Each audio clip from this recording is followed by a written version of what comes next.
What does this, and this have to do with that? Welcome back, Land Golf Academy members, and today we're going to help a special guest, a brand new golfer, just started this game of golf. We're going to look at her cause and effect, help her identify her athletic prowess. Is that a word? Her athletic ability. And we're going to help utilize some other sports motions to teach golf, to make it a little bit more simple, as this is a unique game when you first started out. And the reason we're doing this is to help her stop getting bad habits, because as you may know that bad habits, they take forever to come off. And make sure you watch the end of the video, because I've got a little announcement for our 3,000 subscriber chase, and it has to do with free golf lessons. Other than that, let's get going.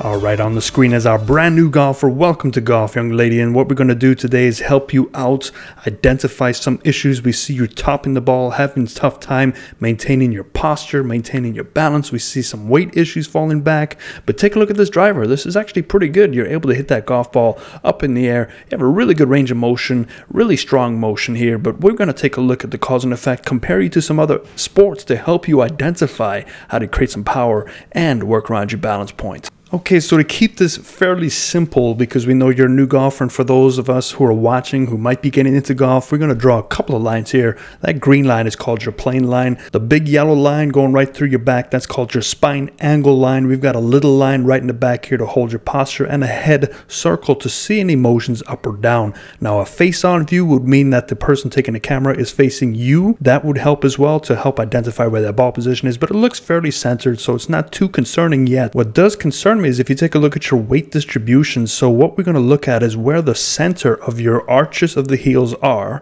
which is right about here, and draw a line straight up to the sky. And we can see that this X is definitely forward of your feet. Now, forward to us in golf language means that it's facing towards the golf ball. Backwards is the other way. And so you'll notice that when you take this golf swing, specifically in your follow through, you can see that your weighting falls towards your toes and you have to catch yourself. Now, that is an indication that your body is not quite developing the muscle structure to hold you in place. Now, you can continue down this path and build some compensations to help you maintain your posture to stay upright, or we can just cut all that out and give you a better starting point. So if you take a look at your takeaway, which is the first part of your backswing, you can see that the arms do a really good job of trying to stay on that plane, but they get slightly lower. The reason they're slightly lower than when they need to be, that club head is in a pretty good position, but it needs to be a little higher where that green line is. And the one reason is because you're standing so far away from the golf ball that when you are turning naturally, your hands will start to pull on the inside. And for you to understand, the inside is this way. That's below that green line. That's inside. Outside is on the right side. In terms of your club head, it is pretty close to your spine angle. So yes, you're doing a really good job. You have a nice one-piece takeaway. And for us, so it's not too confusing, we're going to do this in red. The one-piece takeaway means that you are still maintaining this nice triangle. You can see your hands are well connected to the center of your chest. So this is a very good turn. You can build up a lot of power. However, you might be sacrificing some power by keeping balance. And now you're going to focus on staying upright and not falling over. That you're going to sacrifice your turn and your balance. So we can see as you take this club back, we can see how low those hands are. Now, if we go back to the beginning of the golf swing, we can draw a line where your arms should try to get to. Now, as you take that club back, your hands should try and get a little bit higher, but they can't really, because everything is so inside, and again, inside is to the left of that green line, that you are now trapped. So you can't get your hands to go higher, which will also make your swing a little longer. Now, when you have a longer swing, you develop a potential of striking that golf ball further. That is what we call the length of arc. You definitely have a width of arc. Now, it's not to say you can't generate club head speed from here. This is a beautiful position if you can utilize your body correctly, but because you cannot, because you're finding to stay upright, as you come on through, you're still trying to maintain your posture. You do a phenomenal job of dropping that club in the slot. Now, for you to understand, the slot is between the lower plane line, which is the green line, and the upper plane line, which is the red line. So you can see you're right in the middle there. Golf club is pointing right to the golf ball. So far, really good job. What we can see now is also a loss of posture. So we're going to keep all these lines up. I hope I'm not confusing you here, but let's pull this up in blue and put your back brace line. You can see how your back brace line has crept towards the golf ball. All it's doing is returning back to a more upright position because you were reaching for the golf ball. So your center of your hips, you can see them, are trying to find the center of your arc, which is basically where your heels are up into the sky. So things are trying to match up because you're an athlete and because you're trying to stay upright. Now let's move on down. We can see that club does fall in the slot perfectly. You try to drive down. You can see that club is doing a really good job. You come right over the top of the golf ball. A, because you're trying to turn, which you're doing a great job, but you're just standing too far away, so you just catch the top of the ball. You can see the weight distribution is stuck on this right foot here. As you come on through, we can see that there's no distribution of weight, so meaning that the left hip is not driving towards the target. So from the top of your swing, your left hip has to drive towards the target, which will allow you then to pivot your weight to the left side and rotate and strike the golf ball with a beautiful turn. Your upper body tilt doesn't look too bad, so you have about a 49-degree tilt, which is okay, so you're not bending over too much or standing more upright. It just looks like the lower body needs to stand taller and closer. So I'm going to try and redraw your feet. So your feet should be about half a foot closer.